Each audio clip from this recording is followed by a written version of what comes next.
Hello there, Jared the Dark Jedi here. As all of you are aware, the Screen Actors Guild and the Writers Guild are both on strike.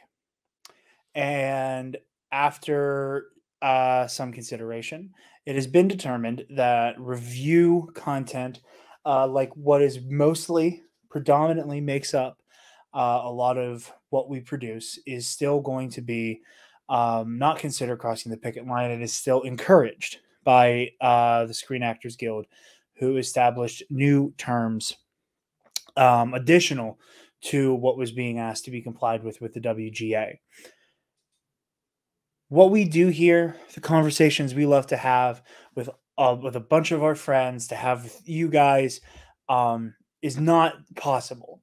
The stories we love to talk about, the stories that we love, do not get made without the blood, sweat, tears, creativity, and brilliance of the writers and actors.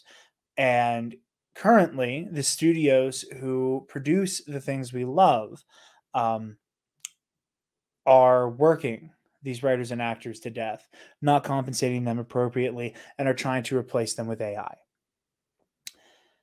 I would think it goes without saying that the Nerd Academy podcast stands staunchly with the Screen Actors Guild and the Writers Guild, and we'll be supporting them from here until the end of these strikes in whatever way that we can. There will be links in each episode description so that you are able to see how you can help, where you can help, how you can donate to different funds to keep food in the belly and roofs over the heads of the writers and actors who are trying to make historic change in Hollywood as we speak.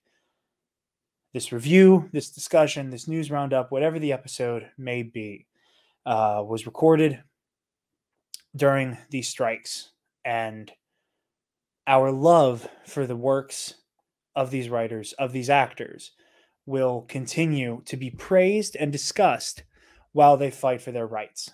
And I want to implore everybody watching and listening to aid in whatever way they can. We stand in solidarity, and we ask that you do too. So, without any further ado, here's the show.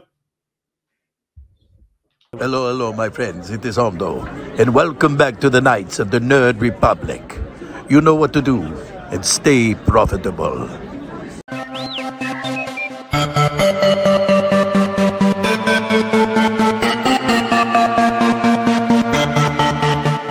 The Nerd Academy podcast is released weekly at 12 p.m. Eastern Standard Time, available on our website at www.thenerdacademypodcast.com and wherever you listen to podcasts. You can find the Nerd Academy podcast on Facebook, Twitter, Instagram, and YouTube. You can also help support the show by going to patreon.com/The Nerd Academy podcast, where every donation allows us to bring you more exciting content every week.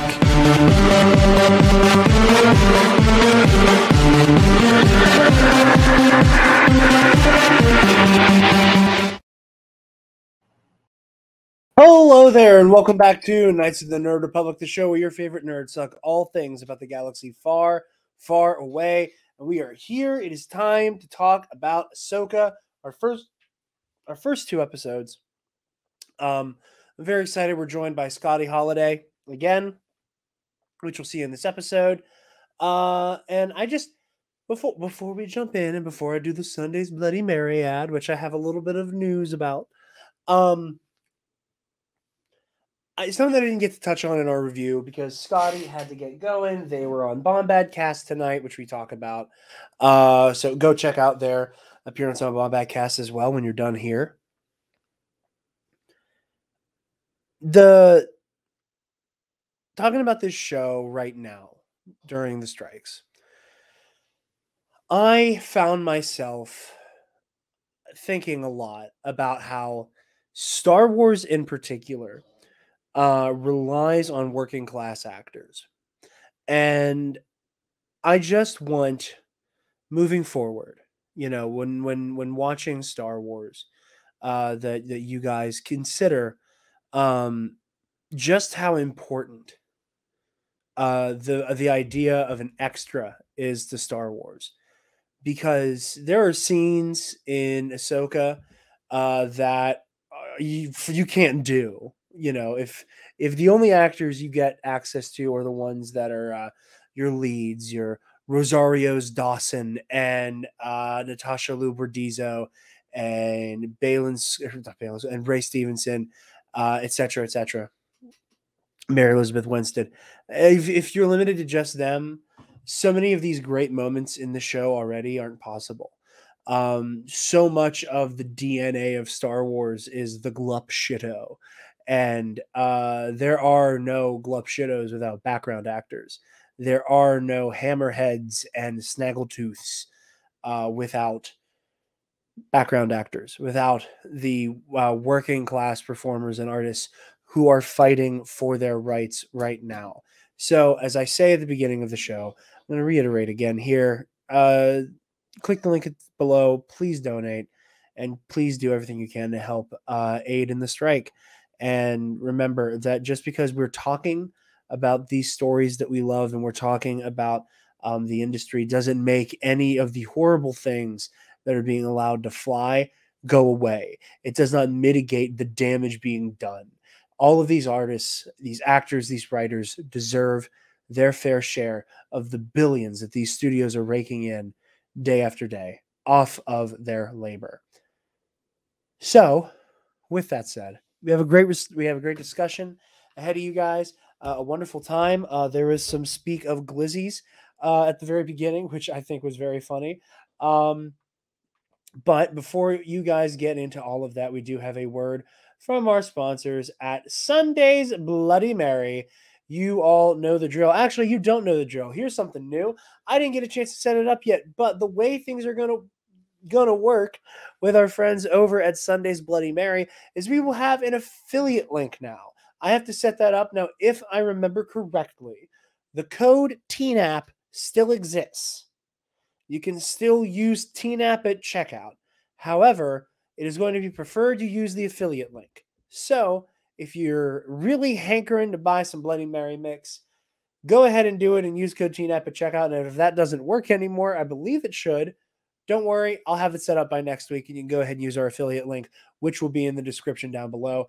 I've always linked to Sunday's Bloody Mary in the description, but now you'll be able to just hop on over there, click the link, and it'll work like that. But SundaysBloodyMary.com is the most badass Bloody Mary accoutrement in the galaxy. They have their 3-time award-winning spicy Caesar mix, as well as their traditional and mild mixes if the spice isn't for you. They have award-winning garnishes with their pickled dilly beans, okra, and asparagus, and rim salt if you're trying to get your freak on and garnish that bad boy.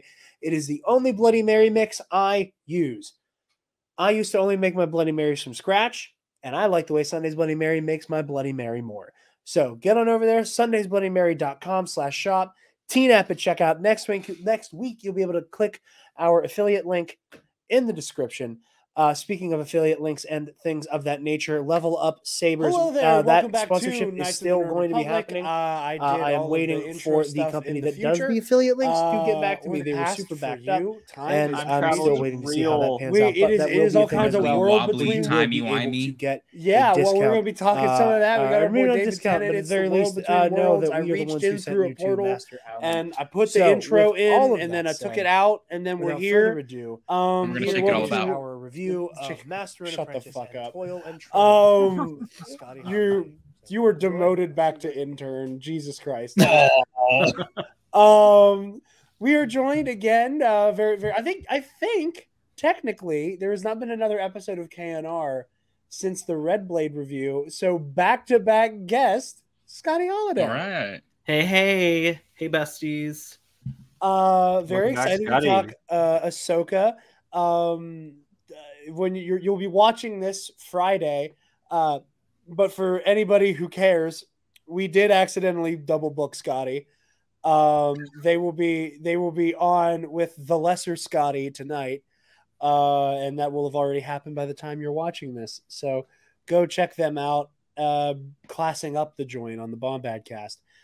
Bombad could certainly use a little class. Yeah, I'll just throw that out there. Absolutely. Yeah. If there's any operation that could use some class, it is the Bombad. It is that one. It is absolutely that one. He says, knowing I have derailed and caused the deletion of at least one episode of the Bombad cast. It's all in good fun. It's a not so subtle attempt to sabotage their operation. Listen, it was okay. What happened was, Oh shit. Scotty, I think they were doing a Star Wars Mad Libs Madness episode, and I kept, and this was the beginning of Scotty's students tuning into the streams. Oh no. And I kept recommending he use the word glizzy. And he wasn't listening to me. And I like put glizzy in the chat like 18 times. And he's like, Jared, what the hell is a glizzy? And I'm like, at this point, both texting him and commenting in the chat, it just means hot dog. I'm not fucking with you, Scott. It means hot dog. It's just a funny word for hot dog. And he's like, okay, I'll use it if I can verify that. So he turns around and, and he has his Google Home in there. He goes, hey, Google, ba-ding, what's a glizzy? And then Google just on cue is like, at one point it was a slang for an extended clip on a gun, but it then kind of just turned into a New York slang for hot dog, and it's largely used that way. And then Scotty went, okay, glizzy, and he writes it down. And then I think it's like Bird Pop or Nerd Pop now is what Brian Barry from Pink Milk is under. R.I.P. Pink Milk. And Brian from Pink Milk shows up immediately after to then go, I'll gobble that glizzy. All he heard was glizzy. And immediately makes the obvious dick joke. And then the entirety of the live stream chat is Scotty's students all making jokes about gobbling glizzies. At which point Scotty killed the stream and deleted it from YouTube. Okay, maybe it's just a queer thing, but when you said glizzy, I also assumed it was something phallic, or some kind of sexual action. The word sounds phallic, and hot dogs are phallic. Like there's the whole joke. There's the joke. Like, oh hey, look at this guy eating a glizzy. Like it's like a lot of it is like a lot of it is rooted in the phallic humor of a hot dog. But it's just fun to call a hot dog a glizzy. Two things. I love glizzies. Maybe three. One, this is the kind of crap that made Levi leave us. R.I.P. You're 100% right. That is why Levi R.I.P. Professor Levi. Two, I think any kind of unfamiliar slang to our ear today just sounds like a genital reference. Probably, so it could mean like when you're saying like eating a glizzy, sure. But three, I want to point out that the only reason I knew what a glizzy was and laughed so hard was because of that, like, what is it? The Coney Island side talk, yeah. Yes. What was it, like Bing bong. Oh my god. Life, bing bong. That was so funny. It's just like $100. 10 glizzies. $100 you can fit 10 glizzies in your mouth. Hey yo! He's like, oh. So I have. It's been rare that I laugh as hard as I laughed when Jared sent me that video. Oh, that's funny. I revisit, but those it's so on brand, and it's so on brand that you tried to get glizzy. Like you campaigned to get glizzy in that match. I campaigned for glizzy, and I campaigned for it so hard because Scotty kept insisting I was trying to get him in trouble. Scotty kept insisting that I was trying to make it dirty, and I wasn't. I was like, it's just a funny word for hot dog. Please throw me a bone. We've been working together for too long for you to not trust me right now. It's a goddamn hot dog, Scott. And the moment he took my word for it, Brian Barry, like the fucking Kool-Aid man, is like, I'm going to suck some dicks. And then it ruined it. I love it.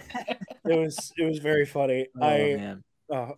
R.I.P. Pink Milk. Anyway, I don't know glizzies. Ahsoka Tano. What we're here to talk Ahsoka about, Tano. Maybe she enjoys the glizzy. I could arguably spend a whole episode talking about glizzies, but anyway, the moment we've all been waiting anybody for. could. Welcome to the Nerd Academy Glizzcast. I am your host, Jared the Glizz Jedi. Scotty, hot dog how saber. are you? So I think everybody here is pretty very excited going into Ahsoka. I mean, okay, Spencer's a shrug. I was like of all the Star Wars projects that have come out recently and that we know are continuing on, Ahsoka was a very take it or leave it kind of thing. Like, I am most excited for Bad Batch. That surprises me. That kind of surprise. Bad Batch makes sense for obvious. You're a clone guy. Yeah, I'm a big Clone Wars guy. I'm a big, following the story of the clone, especially the way that season 2 left off. I am really excited for the next season of Bad Batch. So it's like, as far as all the projects went, a live action Ahsoka show. And Jared knows this. I've said it all the time on the show for years and years. I've been like, give me some new content, give me new characters, give me new ideas, give me new stories. And so while I'm still here for it, a live action show about characters we're already really familiar with was very low on my priority list. But that being said, I didn't mind the first 2 episodes of Ahsoka. It certainly was like this review from Spencer Simpson. But again, like on the priority list of projects, a live action Ahsoka show is at like the very bottom. We got 7 seasons of Clone Wars from Ahsoka, appearances in every single, except for Andor, I think almost every single Star Wars project since season 7 of Clone Wars. Ahsoka is a character that, while it's really awesome, has gotten a lot of screen time, has been fleshed out a lot. Same with the Phoenix Andor are the only ones we haven't exactly seen. Like we've gotten a lot of content from Ahsoka. Don't you have anything else in the pipeline? And this is kind of like, once again, I will trust the genius that is Dave Filoni.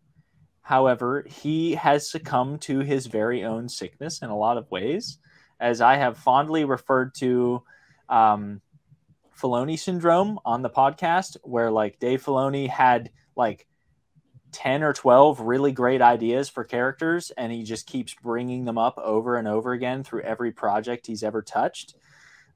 It's nostalgic, but it feels a little too nostalgic. Like he's taking advantage of us loving Ahsoka and loving Captain Rex and loving some other characters that keep popping up in a lot of his projects. They're good projects and they're good characters. Like characters, and I'd argue it's more archetypes than characters is what shows up a lot as well. Yeah, like please hear me. Dave Filoni writes awesome characters. They just keep popping up. And it's like, do I need to know what's going on with Ahsoka at every step along the way? Do I need to know what's going on with Captain Rex and Cad Bane, etc. every step along the way? Not necessarily. Star Wars has evolved from like a hit trilogy in the 70s and 80s into this interwoven, interconnected story.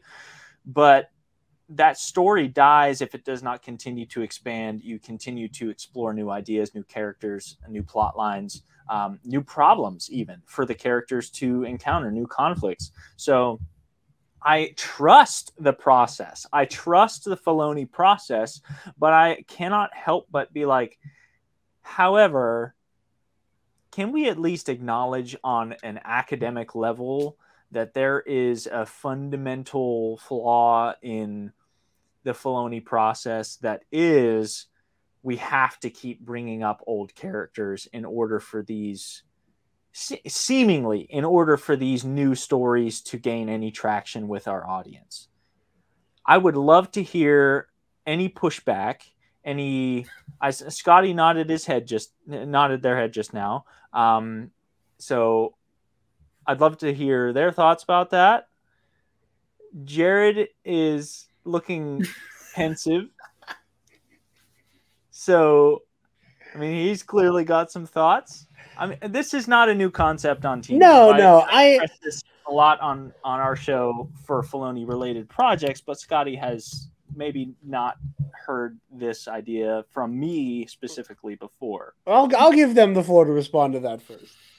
So we talked about this off air. I have a fulcrum tattoo. Ahsoka's like one of my favorite characters, but as much as I love her and love the spotlight that she's getting, I do think, like, specifically Tales of the Jedi, I was like, do we really need another Ahsoka story? Like, right?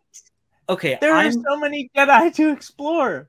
Yes, they were great episodes, though. They were. They were. However, the only one I really got much out of was the first one, but that's a totally different topic.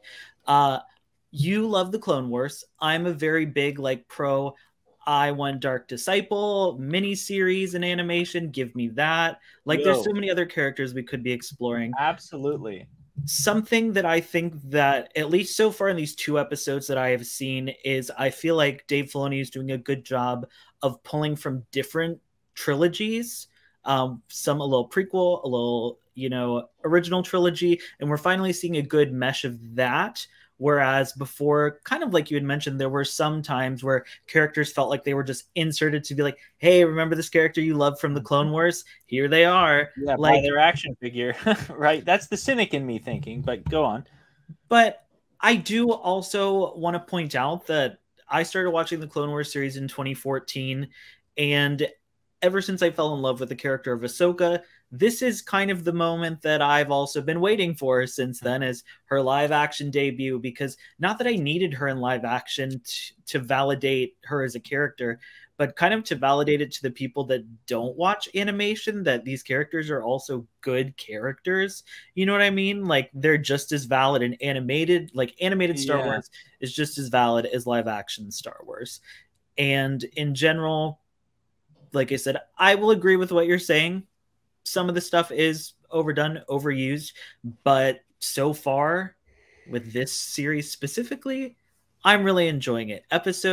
Part 2 was the one I enjoyed the most, and we've got a lot of setup. We've gotten to know our characters, and I'm ready to see where it goes from there. But I have high hopes that it's going to be good, and it's going to be new. Like, we're getting Night Sisters we're getting a call talking about Night Sisters in live action. That's something new. We've got Baylan and Shin, who are also kind of something new. I mean, some people want to compare them to like Dark Jedi or Gray Jedi, but that's something we haven't seen since like the early 2000s with like Knights of the Old Republic and stuff. So I think we're going to get some new. We've got a whole new galaxy that we're supposedly going to go to. Absolutely. There's a lot new to chew on. But it's like on the shoulders of the old stuff we know and love, which arguably is the Star Wars franchise in a nutshell. Like, you could make that case. I think that's my point of view from that. Yeah. I think that Filoni tends to use the beloved characters that are tried and true more than many of the other like, think of Jon Favreau conjuring up Mando pretty much from scratch, and like a lot of the characters that came along with that. Anyway, Jared has thoughts. Let's hear Jared's thoughts. Well, I think that a lot of I agreed with you on a lot of the Filoni syndrome stuff 8 million years ago when Bad Batch season 1 came out. It feels like 8 million years ago when Bad Batch season 1 came out. Because I didn't feel like the Batch were getting enough characterization and felt mildly shafted every time, like Hera or Rex or Cad Bane, Fennec Shand. It felt like it was accidentally becoming this really cool anthology about everybody, the Imperial transition that the Bad Batch occasionally shows up in. Yeah. Now, season 2, that is the night and day situation for me. I don't feel as though playing with Ahsoka and a lot of like the Rebels cast of characters falls into that for me. And a lot of that I think is because it's been so long since we've seen those characters. Truly. Like, yeah, like Ahsoka herself has shown up in a handful of things. But for the most part, we haven't gotten a lot of her. You know what I mean? Like season 7 of Clone Wars, there's a good bit of Ahsoka there. 1/3 of it, you might say. 2/3. 2/3. That's right. 2/3. Yeah. But like other than that, just cameo appearances, right? Yeah, just, like Tales of the Jedi is very. Yeah. There's a lot of bite-sized stuff, which I love. I love Tales. Or let me rephrase that. I love the Dooku part of Tales. I thought the Ahsoka stuff was mildly superfluous. Here. And I didn't really get a lot out of the Ahsoka stuff, but that's okay. I know other people did. She has her big live action debut in Mando that begins to lay the groundwork for what's going on here. She has a brief appearance in the Book of Boba Fett, which, I don't like when we try to quantify art as what is necessary and unnecessary. I think it's reductive. But like she had a kind of like for fun appearance there that I think was mostly there to like show that Ahsoka, while not taking a hands-on, like I'm going to train Grogu, is still like concerned about what Grogu's future is. And that was used as a vehicle to get us to a moment where Luke Skywalker talked to Ahsoka Tano and gave us like a momentous glimpse into what's going on in Ahsoka's life. Now we get here to Ahsoka, the show. And, we haven't seen, Hera, Sabine, and Ahsoka truly in so long. Like long enough to actually be like, what is going on with you? And I think that I have a weird sinus thing going on. I wheezed and made a very weird noise. I don't know if that was picked up at all. Nope. But it scared you just me. Called yourself out. I didn't hear a lick of that. I made a weird noise and it freaked me out. My insides went. Anyway. I think that like for example, when Ahsoka speaks to Hera for the first time, it never occurred to me, ever, that anyone in the Ghost crew just assumed Ezra was dead. Yeah. That never crossed my mind. That they just kind of all went, yeah, Ezra sacrificed himself to take Thrawn out. And because of his sacrifice is probably why the rebels were even able to defeat the Empire. Yeah. So, something like that, that it's been so long that so much has changed for them. It's like the sequel trilogy. Like 35 years later, Luke and Leia, and to a slightly lesser degree Han, they're different fucking people because it's been 30 years.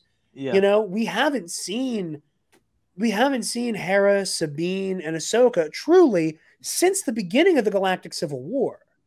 Yeah. And Ahsoka, like, truly before the war even really started. Because I don't remember the exact like breakdown, but like Rebels ends not too terribly long before Rogue One. So like Hera, like Lothal being liberated is within spitting distance from the Battle of Yavin and Scarif. Mm-hmm. So for me, it's not so much like it's like, like they gave Dave the reins, like, okay, here's your TV show. And obviously he's going to use like, he's going to go right back to his, toy box. I do trust Dave with like those George sensibilities of like, there's a deliberateness with the characters he's choosing. And, in terms of just, again, very, very broad strokes of these 2 episodes before we start talking about like specifics here, I do think that there is so much new here, in terms of ideas. Like, I don't know what to make out of Baylan Skoll and Shin Hati within 2, and granted it's only been 2 episodes. I want to briefly interject because I wanted to, like 30 seconds ago, you were talking about it affecting different characters, Ezra's loss, like them having different perspectives and different degrees too. Like I wouldn't have expected Sabine to be as affected by it, whereas we see like Zeb in Mando, and he's like just good old Zeb, and Hera seems like just good old Hera. She's worried about Sabine, but she's not like personally affected by it. So like not just different people. It's like the idea that each individual member of the Phoenix Squad is processing and is taking the reality of Ezra's absence very differently. They're not just like, oh, he's dead, or oh, he's just gone and we can get him back. Like the degrees of that is very palpable as well. Yeah. And and part of that I think is fascinating is that like as like Zeb, who we see just kind of doing Zeb shit these days in Mando, being a part of Trapper Wolf's crew and everything, in Carson Teva, like I want to see how Zeb would react to the conversation Ahsoka had with Sabine and Hera. Yeah, of that like we can get him back. Not only is Thrawn still in play, Ezra's probably alive too. Like that 1-2 punch of Thrawn's alive, but that means Ezra is too. I want to see how Zeb reacts to that, exactly like what you were saying. I feel like the big thing in the difference with Hera and Zeb versus Sabine, for example, is Hera and Zeb have kind of moved into the New Republic and they've continued their story, whereas Sabine, her position was to wait for Ezra. So she's kind of just been, I don't want to say stagnant, but she's been on Lothal the whole time. And has she really been doing anything other than showing up to like the liberation ceremonies? You know what I mean? So I feel like it's more on her mind more often than maybe Hera or Zeb, who are continuing to help make the galaxy a better place with the New Republic.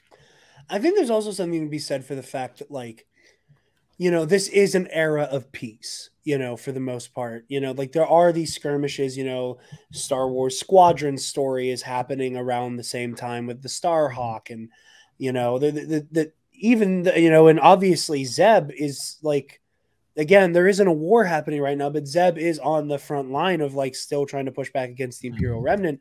Yeah. But compared to the Clone Wars and then this 20 give or take year period of tyranny, there's relative peace.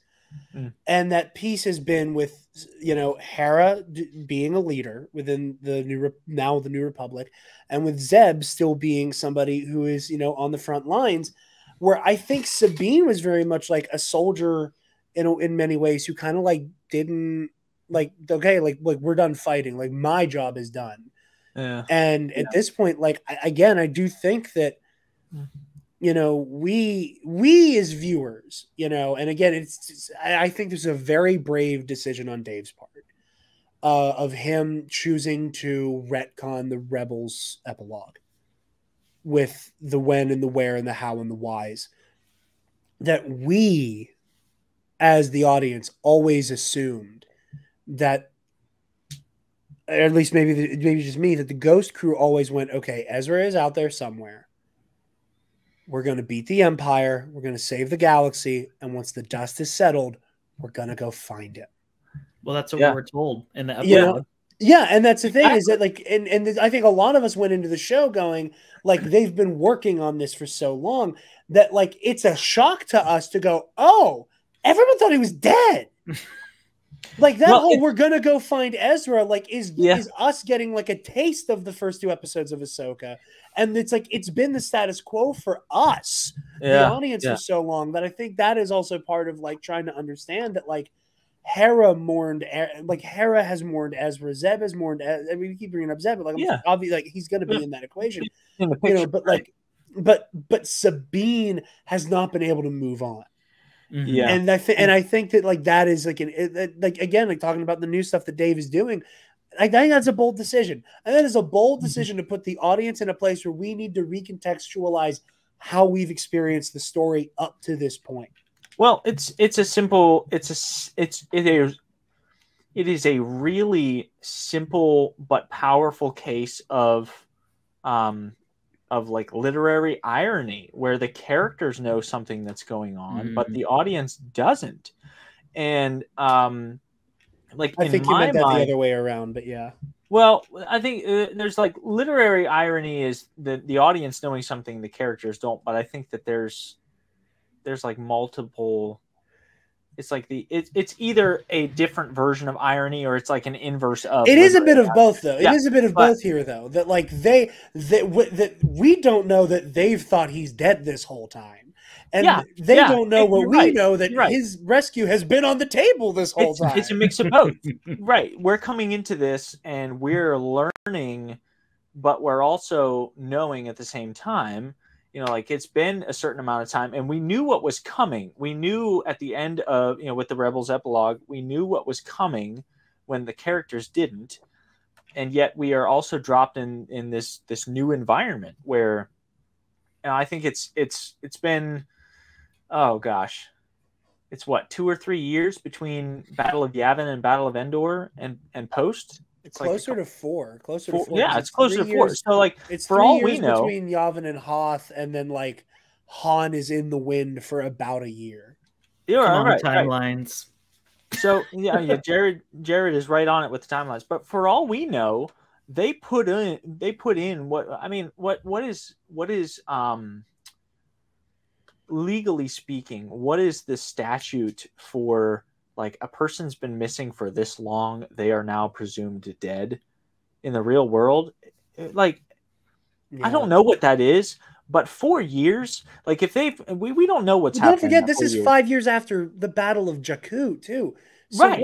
We're nearing like 10 years since the liberation of Lothal. The only reference point I have is Batman Begins, Bruce Wayne is missing for 7 years. I knew you were about to talk about Bruce going. That is the only reference point I have for like someone being presumed dead after being missing. So we're at 10 years now. For all we know, they spent 3 years looking / fighting the rebellion, and now it's like 7 years after that when he's been presumed dead for a while. So it's understandable that there are those that are convinced. They're like, yes, he's still. And honestly, I think that is, art imitates life, but life imitates art at the same time. So like, I think there's a realistic idea. So like someone who's grieving, somebody who has lost a loved one missing in action in the war, for example, there's going to be probably some that are like, no, like he's not dead. He's just like, he's on an island somewhere. He's living, like he's trying to make his way back. And they're going to be like, no, he's gone. Like we have to face it. We have to move on.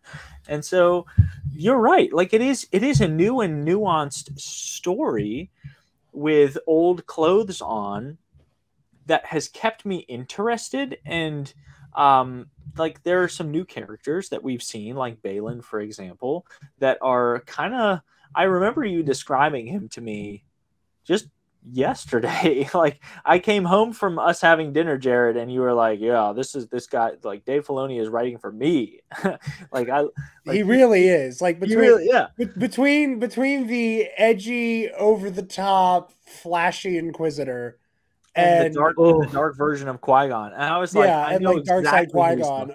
I'm like, exactly Dave, you didn't have to. There's some new meat here to chew on and digest for sure. And I mentioned the Filoni tendencies prior as just like okay, here we are once again. But to do Dave his credit, there's a lot of new stuff to chew on, new ideas for characters, new characters that bring new ideas at the same time. A whole ass new galaxy. But there's a sense of it that's still like, okay, here we are once again chasing after a map that leads to a mythical place with like these long lost things. So there's old elements that we can be like, okay, this is familiar. And there are new elements that we can really chew on. And I personally, and probably like most of our audience, have spent the most time chewing on the new characters, the new ideas, the new developments within old characters than anything else. It's certainly not been as like long of a chew than like Andor has been, but still, it's worth chewing on. Scotty, any thoughts? Yes. I have to. I get what you're saying. Do it. Hear it. Disagree. Do it. I hear it. What makes this show worthwhile? I'm so bad. I always try to be like, well, I understand where you're coming from, and that makes sense. But there's also this, and I'm like, I don't know. For me, it feels new in the sense of just because it's a different medium. Because we got an animation, now it's in live action. Right. So that's new about it. I mean, don't forget, we're eventually getting Jason Syndulla, who we know nothing about. Where that's going to be a whole new character to explore. Hope we know he doesn't have green hair. He's not going to look crazy. Hopefully, fingers crossed. That'll be weird. The Path to Peridia, which we've never heard about before, but it's an old Jedi tale that younglings talked about. That's something brand new. I mean, the only concern I had is kind of like you talked about. I'm thinking sequel trilogy, the race to Luke Skywalker, got to find the map, but we've never gone to a different galaxy. That's the thing that is really interesting to me, is that we have this journey we're going to go on where we're going to go somewhere we've never explored. And it's not just the unknown regions. Like, we're going past that. So I think there's going to be a lot of new, but I think these 2 episodes were very much here's these characters for, the people who didn't watch Rebels or that didn't watch the Clone Wars or whatever. Here's these characters. Here's what they're doing. Here's what they're about. And then we're going to get into some crazy shit, because that whole star map and all that's what I keep coming back to, is I'm like, we're going to do some funky Force things. And I'm excited about it. I think it's going to be fun and new, but we had to get past here's what you missed in Star Wars. To his credit, they didn't spend a lot of time on that. It didn't seem like they were digging up some old stuff just for the sake of the new watchers. And I will give credit where credit is due there. It seemed like they jumped almost completely into new material with some nods to old stuff. I'm here for it. I certainly am. I will say, and we as Star Wars fans, we all have weird comfort levels with things being introduced into Star Wars. I think it's a fandom and a franchise that its fans, for better or worse, and there are obviously much worse permutations of this isn't my Star Wars. Yeah. But that mentality of ooh, I don't know if this thing is Star Wars. And let me tell you, traveling to a different galaxy is something that I immediately started to push back on. I had that knee-jerk moment of no, not how this works. And I'm trying to temper that. And I want to let Dave cook. But I just, that's one of the things I'm excited about with this show, is that we went in knowing it's going to be Dave, so there's going to be weird Force bullshit, and who the hell knows what insane thing Dave Filoni's going to try to introduce here. And then immediately he's like, oh yeah, fuck you, there's a new galaxy, bro. It's that I had a knee-jerk reaction to, and kind of talking about blending the new and the old. Before we start talking about character stuff and individual moments that really spoke to us, Kaysen, do you have any thoughts on the clash between new and old here before we move on? Yes. I really enjoyed the way that some of the scenes were shot, as far as classic George Lucas kind of shot scenes. The Pro Droid reporting back to Shin was 100% that's Pro Droid Darth Maul from Tatooine and Phantom Menace, almost identically. Don't get me started. Okay, can I interrupt you? I'm sorry. You triggered a mini game. There is so much Phantom Menace in these first 2 episodes. Yes. I loved, and I said to Spencer, you brought it up that whenever we were talking about Ahsoka, because you hadn't seen it yet when we got dinner yesterday, and I had brought up Balin's skull feels like a dark side Qui-Gon Jinn so far. Yep. That or at least a little bit of a little bit of Qui-Gon seasoning was sprinkled on top. It's so much master and apprentice type stuff. Yeah. As well. Yeah. And they start with 1 and then ignite 2. It's oh, come on. Their raid on Home 1 felt like the dark side version of the beginning of Phantom Menace. And it has so many fun inversions too, right? Because in the Phantom Menace, the Trade Federation doesn't know that the Senate sent Jedi. What did Balin and Shin do when they're asked? Gosh. They lie about being goodness. Jedi. Oh, they lie about being Jedi.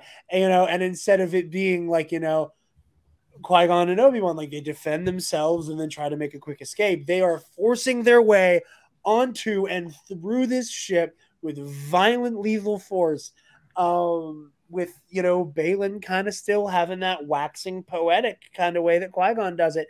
Like it feels like an inversion of the Phantom Menace. And again, you have that beat like you just talked about where like Shin standing in that clearing with the probe droid, like it felt like Maul in the Dune Sea. It's framed the same way. Like it just it made my Phantom Menace loving heart so happy that I was probe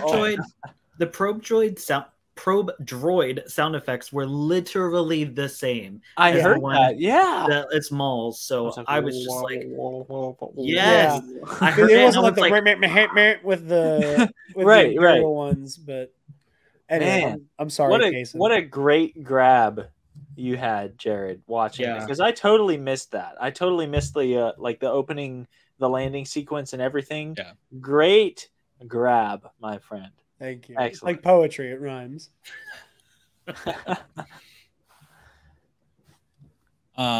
Yeah, I mean, like, yeah, that's pretty much it as far as like the blend of like new and old stuff. Like I like the way that like Dave mixes in some of like he sprinkles in some of George's style into the stuff that he does, which I think is very good. It makes it feel very like homey and very like this is 100% Star Wars. The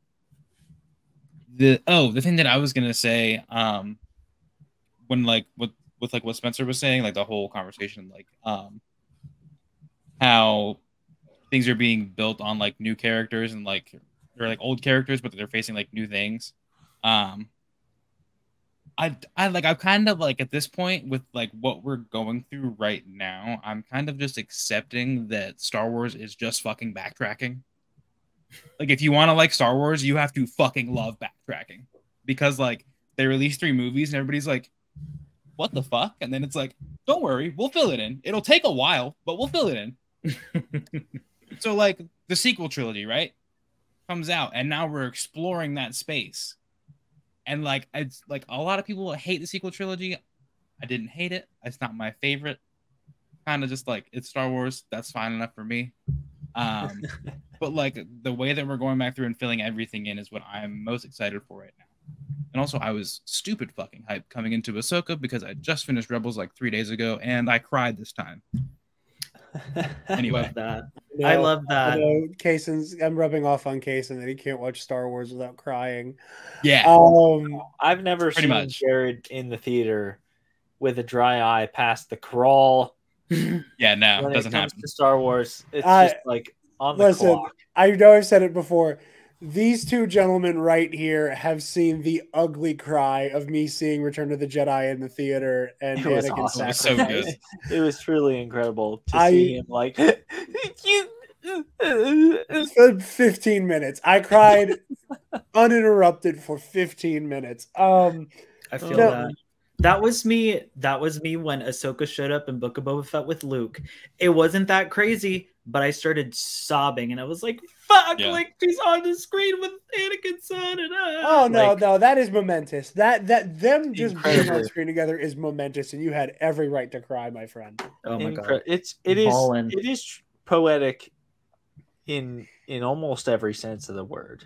You know, like this fallen.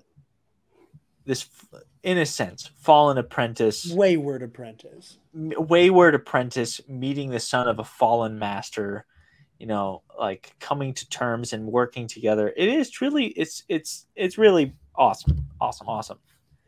I do kind of want to talk about the man of the hour, the late great Ray Stevenson. Absolutely. Holy shit! I joked when we got the first. I'm so sad. Ahsoka.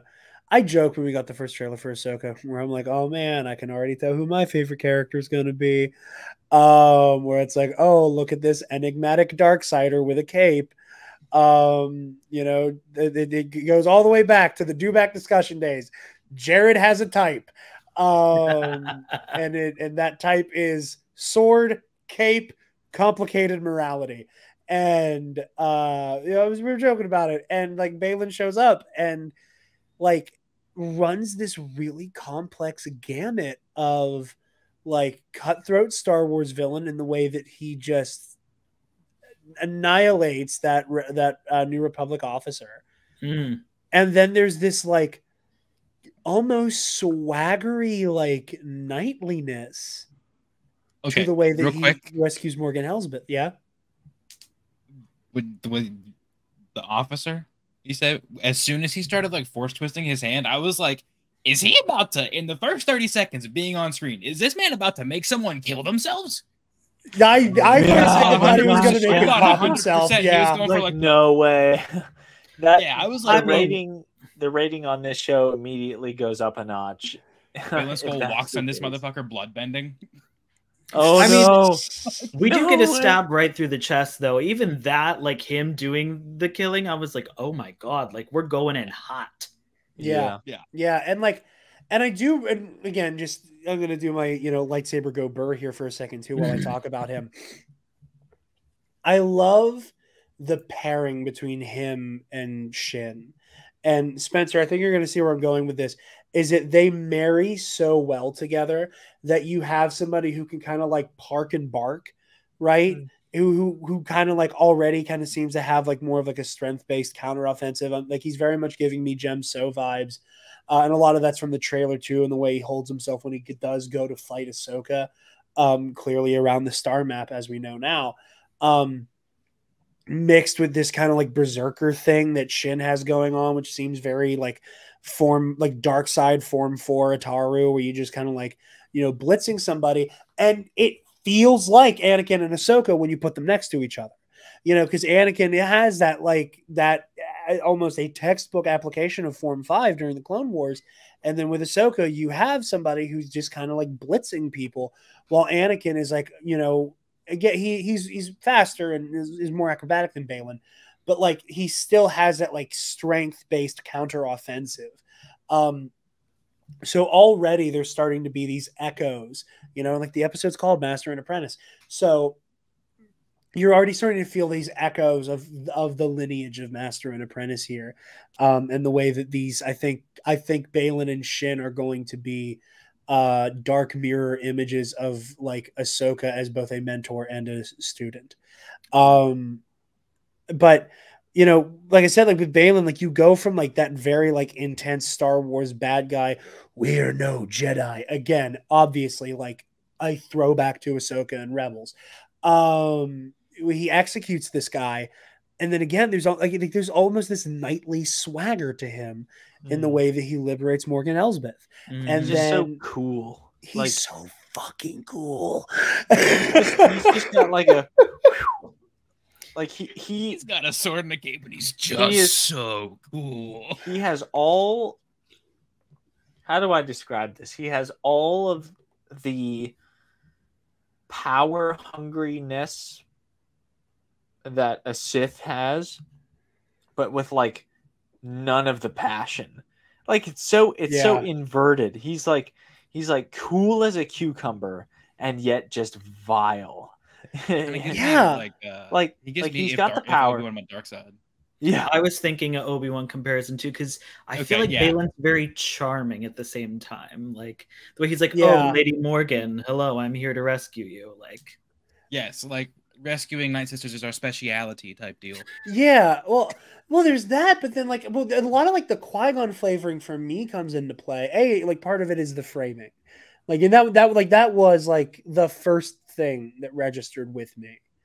In the opening sequence was this feels like the dark side like playthrough of Phantom Menace. But like it's his rapport with Shin, especially in the moments where Morgan Elsbeth will give Shin orders and then she goes to Balin. Like she immediately just says, "Okay, what do you want? What do you want me to do?" And there's something about the way that like Balin engages and interfaces with Shin that feels like how Qui-Gon talked to Obi-Wan. That there's just something like it. I can't put my finger on it, but it just feels like Qui-Gon to me, and it just works so well. So you have this guy who like again is cutthroat and like viciously kills that officer, and then has this knightly swagger to him. And then, you know, you get these Qui-Gon vibes, and it's like, okay, you have the makings of a really fascinating villain. And then he does the most interesting thing he's done in these 2 first episodes. And that is when he is given the orders to kill Ahsoka Tano. Mm. I like audibly moaned at the dialogue. I didn't know any other, like my body knew no other response to that moment than the whole, like, you know, eliminate Ahsoka Tano. There aren't very many Jedi left. Sentimental, factual. Damn, that is good. Like, I need so much more of him, and it is so sad that Ray Stevenson is not here to see the universal love for his character. Mm-hmm. Like, I have seen a lot of, I have not seen a whole lot of negativity about Ahsoka at all, truly. But the most overwhelmingly positive element I've seen is people going, holy shit, Baylan Skoll is a fascinating character. And so much of it is the energy that Ray Stevenson brought to the role. And I'm just like, again, I joked about it. I was like, I know who my favorite character was going to be. I did not expect to be this enamored with Baylan. I truly did not. And like, I was, and again, I don't want this to come across as though I was like bored or disinterested in like the A plot with our heroes. But like, after hearing Baylan just be Baylan for like a scene or two, I was so excited when we flip perspectives, you know, which is again also something interesting here, that like our B team is the villains in this one. You know, we don't typically get that. Like, a lot of the time we'll get a perspective, you know, because like one of our heroes is trapped with them, like Leia being on the Death Star. But like Empire Strikes Back and Return of the Jedi did that a good bit. You don't really see it in the prequels. You know, the prequels are like largely just kind of straightforwardly from our hero's perspective, and we see the villains when they interact. But again, this is another thing, Scotty, like you were saying, like there's this melding of the trilogies happening here, where like this feels, that's a very OT thing, is that we're very much keeping up with our villains. So yeah, I will give the floor to somebody else to talk about Baylan Skoll, because I will make this whole podcast about him. We might have to move on from Baylan Skoll altogether if we want to get anywhere. But just so, like, to his credit, yes, absolutely, Ray Stevenson has given us an unbelievably complex character to digest, and it is to his posthumous credit that we have to like deliberately move on from that character if we are hoping to cover anything else from this 2-parter premiere. My one major comment is that everyone so far that we have seen in animation has been so perfectly cast for live action. And knowing how much Scotty was enjoying the idea of seeing these animated characters in live action, I want to hear what Scotty thinks about the casting here. Great idea. So here we go. Awesome. I am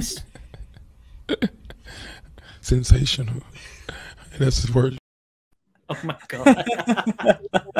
Here's the thing. When it comes to for a second and then he cut you off. I apologize. No, you're good. The weird thing is with Ahsoka and Rosario Dawson, sometimes I see her embodying Ahsoka. Like, one of the big standout moments for me was when she's in the Temple on Arcana and she turns the little thing, the first one, and she like gives a smirk. Like, she's like, oh, I just did something. I'm getting to the bottom of this. Like, that was so Ahsoka. But then sometimes, like specifically in this series, one of the notes I wrote down was she seems very sorrowful and sad, which like Ahsoka's been through a lot at this point. She's confronted Anakin and everything. So I understand that she'd be sad, but I'm like, you know, her thing in the Clone Wars, she was snips. I'm like, we could get a little more snippiness from her, a little sarcasm at least. Like, she's much older. And going back and rewatching some of Rebels, Rosario does do a good job of embodying Rebels Ahsoka, adult Ahsoka, who's wiser and older and more knowledgeable. So I'm still waiting to get more from her. That's my comment on Rosario. I will say the actress who's playing Sabine, nailing Sabine for me. Like, she's nailing Sabine for me. Even Mary Elizabeth Winstead as Hera, while she may look a little crazy at certain points because of her makeup, she's embodying Hera as well. I don't mind live action Hera as much as a lot of other people do. I will say, however, in hologram form, her eyes are terrifying. She's like, they are so fucking blue, and they scare me. Like, it is just hologram. Like, that is my only complaint. Like I said, I know some people don't care for how you heard her. She doesn't want my help. Yes, she does. I promise you, she does.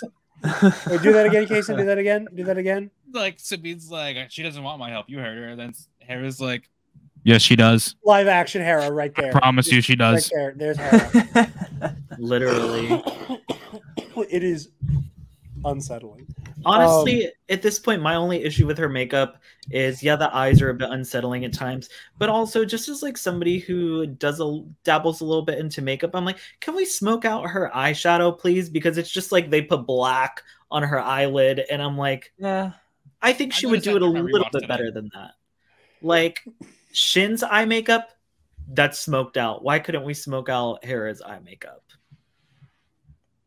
That's a great point. Like some of the Spencer's like, never would have fucking thought of that. I really never would have. And there's no level even of like Monday morning quarterback in me. I just like have no experience, no knowledge, no anything of like making live action characters look good on screen. But as you're saying that, I'm like, yeah.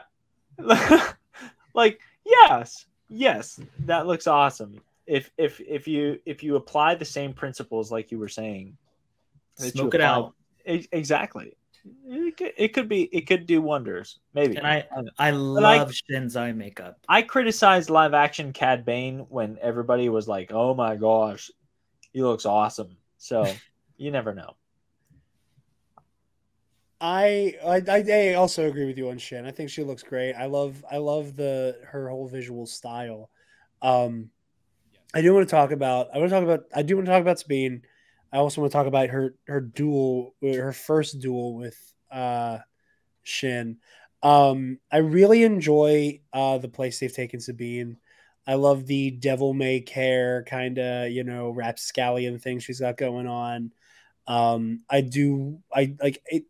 It's it's an archetype we've seen in fiction a trillion times, but it's just one of those moments where like it's just being executed so well. I don't care that I've heard this song before. It sounds great. And again, a lot of that is Natasha Lubedizo just crushing this performance. So again, in terms of like, we all have our Star Wars very, specific yucks and yums. For me, I do not love when a character is surprised I've been force sensitive this whole time. And it's different flavors for me with that. And I think a lot of it has to do with how long a character's been around. So with the trailers and stuff, when we start seeing like the whole like Sabine is Ahsoka's apprentice, and we see Sabine like reaching out in her fight in the forest that we haven't seen yet with Shin Hati. I immediately was like, ooh, I don't like it. And like it was kind of like the new Galaxy thing. Like I immediately was like, nope, don't like it. The direction they're going in with Hugh Yang's comments about how about the nature of her connection to the Force. I really like, and I think it puts Sabine in an interesting position because, you know, my interpretation of like Force sensitivity has always been that, you know, you will have somebody who is like, you know, like this is where the midichlorians do come into play. You will have somebody like a Chirrut Imwe who is very spiritually connected to the Force, but maybe does not have like the like midichlorian thing going on that lets him like manipulate it. But because he is so in tune with it, he is able to touch it, and it guides him in some way, shape, or form in the way that like it aids him in combat, and he can sense and understand things that other people can't. And then you have people who like genetically kind of cross that threshold, who then can like use the Force. And I like the idea, and like this is just what I got from the conversation with Huyang, that she is on that borderline of you can do it, but kind of just barely, and you're going to have to bust your ass to be like a competent Force user. And I don't know. It's the age-old question of like the inerrant competence that you have versus the amount of work you put in. Like we talk about on the Versus series all the time, shameless plug, like Obi-Wan is an average Force ability user who has just worked his butt off to make it happen. And that is the that is the potential of Sabine if she really put the work in. She could be at the same level of arguably like a Kenobi if she put the work in. Yeah. And I think it speaks volumes about her character. And I think it's an interesting like character beat that we weren't present for, that is expertly communicated of like, oh, I can do the things that Ezra did, where immediately it's made clear where it's like, you know, Ezra was far from that borderline thing. He took to the Force quite naturally. And because of that, like, I think Sabine is comparing herself to Ezra and Kanan. Mm-hmm. And it's like, well, I'm not lifting things up. I'm not communicating with animals. I didn't open a fucking holocron, you know, like I'm not doing these things. Therefore, like, just this Jedi shit isn't for me. And again, like it's just so much about Sabine's character. I like is I think rooted in trying to figure out what her motivations are. Like, are you trying to become a Jedi because this is like this path is calling to you, or like is this something that connects you to Ezra? Ooh, that's a great question. Like, was the responsibility of Jedihood something that called to you, or was it foisted onto you by Ahsoka? You know, that like they did to her what happens to every fucking character who finds out they can use the Force, is there's this immediate like, here, you're a Jedi now, we're going to teach you how. I mean, she was physically given a lightsaber, was given to her, and it's like, now this is your responsibility. It's like a visual kind of manifestation of, we are making you Jedi now. Like, even Huyang, it's like, well, it was Ezra's, but he gave it to you, so now it's actually yours, and you've modified it, so it's definitely yours. Which I also love. And, you know, like, it's just, I'm very interested in seeing, like, where Sabine's heart is at with a lot of this stuff. And, you know, something I think is interesting that, like, occurred to me was that Huyang's being here, plus the fact that Sabine has basically claimed Ezra's lightsaber. If we do eventually liberate and find Ezra by the end of the season, Ezra's probably going to be the one with the new lightsaber. Mm-hmm. Which I think is interesting, that like Sabine is kind of like fully inherited his old sword from Rebels. But yeah, and like I don't care what anybody says. Sabine cut her hair with the same knife Kanan used. I thought about that too. Rewatching you can't change my mind. Scene. Dog shit does the same exact fucking thing. What are you talking about? Yeah, the helmet on the little thing. Kanan has his eye cover on the little thing, and he does the same thing, same scene. It is the same exact scene, and you cannot convince me that she's not using Kanan's knife. You know, which like I think is also something that I think weighs on Sabine. That in the same way that Scotty, you were talking about like how Ahsoka has like kind of lost her innocence in a way in this modern era, like Sabine, I think, is also in that same boat where she's not as like, kind of quippy and fun. Like there's a bitterness to her.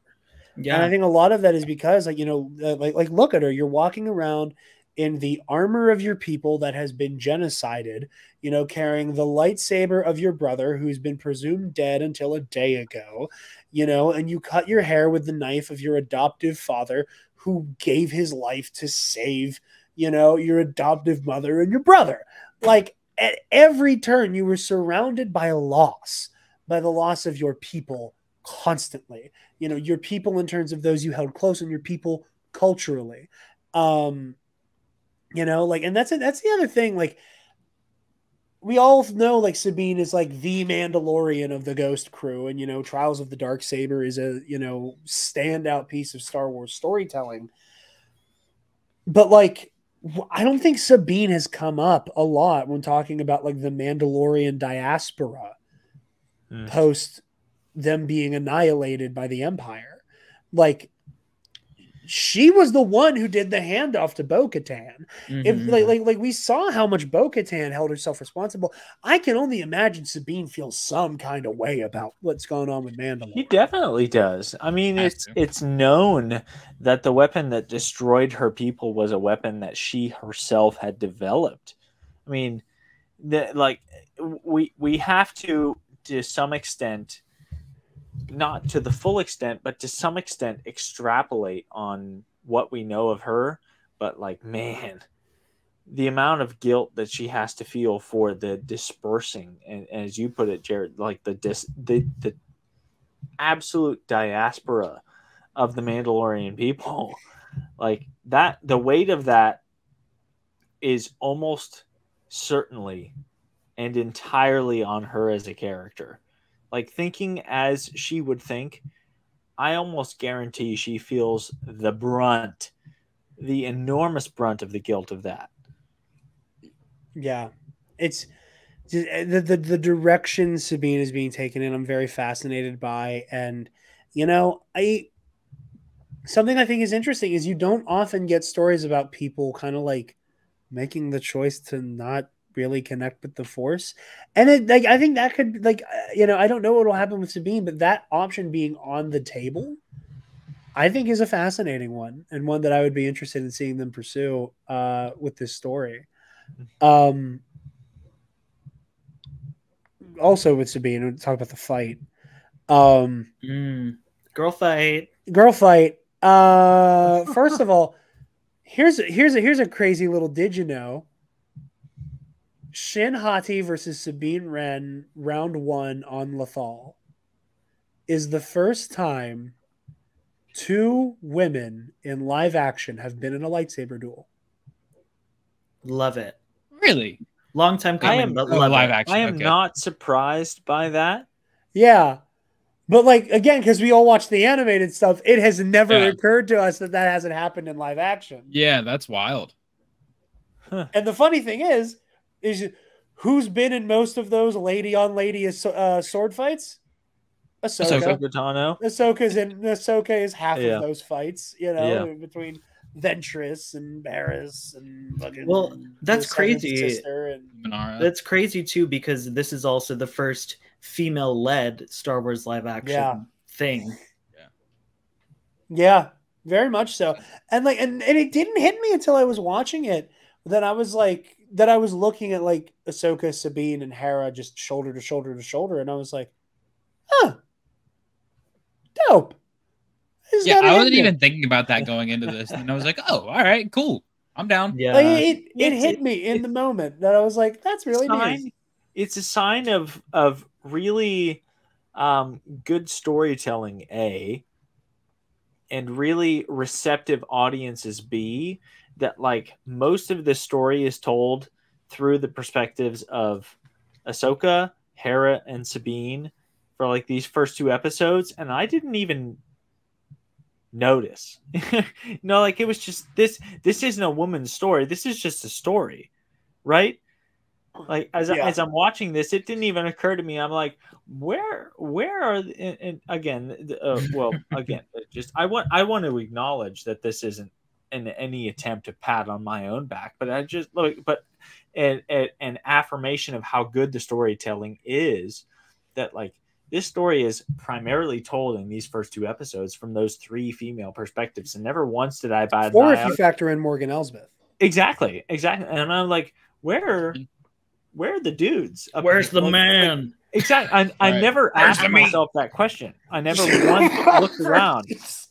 And yes, you have an incredibly compelling character in Balin, but like still, yeah, I'm never feeling a wanting for anything. As we hear and as we see this story unfold in the first 2 episodes from primarily a female perspective, I'm like, rock on. Let's see some more. Absolutely. And I think it's also, pardon me, really cool that like it's all archetypes we haven't seen from women in Star Wars before. You know, like I think that's also something worth noting, that like, you know, a lot of characters, like I don't know quite how to put this, but like there's kind of like a mold for a lot, like Star Wars always plays with archetype, and seeing like Ahsoka in her current state doesn't feel like anything else for Sabine or Hera. I'm going to mute myself again because I'm about to start coughing again. Someone else start talking. Nope. Don't do it. Let him suffer. Real quick, 2 things that I did want to say that I didn't get to while we were talking about Balin and Jin before. Number 1, the theme when they do storm the rebel ship, or the I guess new Republic ship, the home one at the beginning. Yeah. Oh, that like the piano thing. Theme?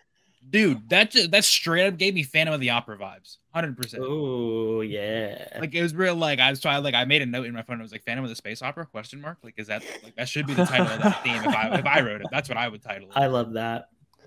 The other thing that I had about Shin, the way that Shin talks. I know she only talks a little bit. Like she only has a couple actual lines. But the way that Shin talks very much reminds me of episode 2 Hayden. I don't know what it is. It was just like when Elsbeth gives her the order to go to Lothal, and she turns and she's like looks at Balin and she's like, Master. Like that kind of gave me that same vibe, whereas like someone would be like, Anakin, how about you do this? And Anakin would be like, what do you think, Obi-Wan? I can see that. I think the restraint in her voice kind of, I think, is what did it for me. I think there's a stiltedness to her, and that's not a like criticism on the performance. I think it's intentional. That I think is what kind of like invokes that Anakin vibe. Oh, they're holding me back. Yeah, there's this kind of that like but she does seem like she is like dude, she could be a fucking monster, fucking chain. Well, that takes us into the fight where, first of all, like a lot of Star Wars, you know. This is going to be like 50-50 talking about like real world fight choreography, and 50-50, you know, like talking about like the 7 forms and in-universe nonsense. There are certain universe 7 forms nonsense that are just impractical to pull off. Well, you got to work in our real world as creators. Speaking as if I'm a creator, but still, you got to like work within the world that we know is established fictitiously in order to make something look really cool without having to do CG. And this is like a really well executed live action fight. Well, it's great. What I wanted to get at was like when you look at like I'm going to say roughly 80% of the lightsaber duels in live action Star Wars, there is at least one person doing the very heavy-handed gemso stuff, where you have somebody who is like, you know, kind of very hack and slash, the strength-oriented counter-offensive, and it's because almost every single fight in Star Wars either involves Darth Vader or Luke Skywalker. Yeah. You know, Anakin Skywalker / Darth Vader or Luke Skywalker. And then all of the lightsaber duels in the sequel trilogy are Kylo Ren, who also uses Form 5. Yeah. So like so you very rarely get a fight that is not Form 5 versus somebody doing something else. And what I loved about the Shin Sabine fight is that it felt like somebody who was doing a very frenetic and chaotic version of Ataru clashing with a student of Shicho who like knows how to fight, but whose primary weapon is not the lightsaber. And like, and the end result is a very interesting duel where like you're watching and you kind of go, no one's trying to overpower each other. This is about somebody trying to outfence their opponent. Thank you, I love you. Taylor is saving me by refilling my water bottle to avoid more coughing fits as we go. Because I pulled a Scotty Holiday and chugged that motherfucker in the first 30 minutes. But all of that to say, but no. So like it's just like it felt like such a unique fight. Like I keep seeing that screenshot going around where Shin is bearing down on Sabine, and Sabine is like crouched down with her legs spread, propping herself up with her arm, like she's playing like Twister. crab walking. like crab walking in a guard position. Both excellent description. You know, and it's like, but you never see that in a fight that involves Vader or fucking Kylo Ren. Because if you did that shit, you'd die. You know, because it's Vader, so he just has to push down a little bit and push your blade through your own chest. But like that in and of itself was something that was just so exciting to watch in the way that the fight was blocked and choreographed. And again, you get to see the like Shin, you know, the thing that I loved about the way that Shin defeated Sabine was that like it's one of those ways, you know, it's why I love the Versus series, you know, because sometimes it's lightsaber go burr and we're going to take pretend martial arts way too fucking seriously for 2 hours. But other times, like the way, again, in Star Wars, lightsabers and lightsaber combat are emblematic of what's going on in these characters' heads. And I love the idea that like Shin, I love the idea that Shin was not there to kill Sabine Wren. She did not care about killing Sabine. She had to beat Sabine to get away with the map. Yep. So Shin was not worried about being precise in killing her. What mattered was she dropped her, and if nobody came to help her, she probably would have died. And you know, Shin didn't care what happened to Sabine, but there wasn't that precision in I'm going to stab you in the heart, I'm going to cut your head off, I'm going to go for a mortal wound. It was I'm just going to run you through, and what happens to you after that is between you and the Force. Which I think is a really interesting commentary on not just her, but on Baylan and whatever the heck they represent as Force wielders, where they're like, yeah, we're kind of on the bad side. However, we have a similar method of hunting on the bad side. This is a weird tangential reference, but like dog fights in World War I were like a last gasp of chivalry and warfare. It's like, I'm not trying to kill you. Like, I'm trying to down you. Like, if you are in the air, I'm trying to bring you to the ground, and that's it. You know, like, I had a similar kind of feeling toward Shin's fight with Sabine, like you're describing, and it's coming to me in real time as you're describing that. I'm like, this was never about killing Sabine. This was about completing the objective, which is a very un-Sith like thing to do. Yeah, that you don't get that. Exactly. You don't kind of go out of your way to spill at least a little blood. Exactly. And it's and almost it even shows them chivalric, but on a dark side perspective. Like you were saying, so much of what we've seen in this episode is like an inversion of what we already know thematically.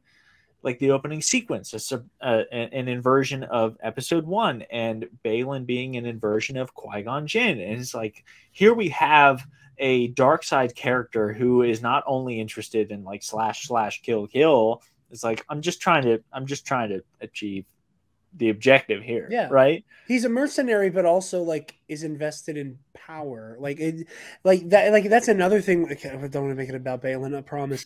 But like that whole thing where like he's a mercenary, he's a sellsword, but also like, why are you interested in power? And why do you take an apprentice who has a fucking Padawan braid? Like she has itself, a braid. That is in itself is a whole, like, if you are only a sellsword, why bother to take an apprentice? Like, I don't even want to discuss that. I just want to put that out there. Yeah. Let people think about that as we continue this series. We're just gonna let that marinate over the course of the season. Like, I have no interest in answering that question. Let's just let everybody think about it. But even with Shin, like again, like not really caring what happened to Sabine. Again, she gets let off her fucking chain on home one. But if you remember, there's a handful of those soldiers she just force pushes away. Yeah. You know, even though she's the one who's like carving her way through, and she's the one in the trailers that has all the scary shots of her like practically like pouncing on people with her lightsaber like a wildcat. There's also just like 3 or 4 guys that she just into a corner and calls it a day. You know, like it makes her more interesting that she is not just like kill. Everything's a kill shot. You know, and I don't know. Maybe whenever Shin and Sabine face each other again, there will be some kind of you're still alive thing. Vendetta, yeah. But even then, like she's still alive because you did not like stab her in the heart or cut her head off. Yeah. You know, she's still alive because of you, bud. I would love to hear Scotty's perspective on the last so many minutes of Discord. I've heard and seen some reactions. What do you think?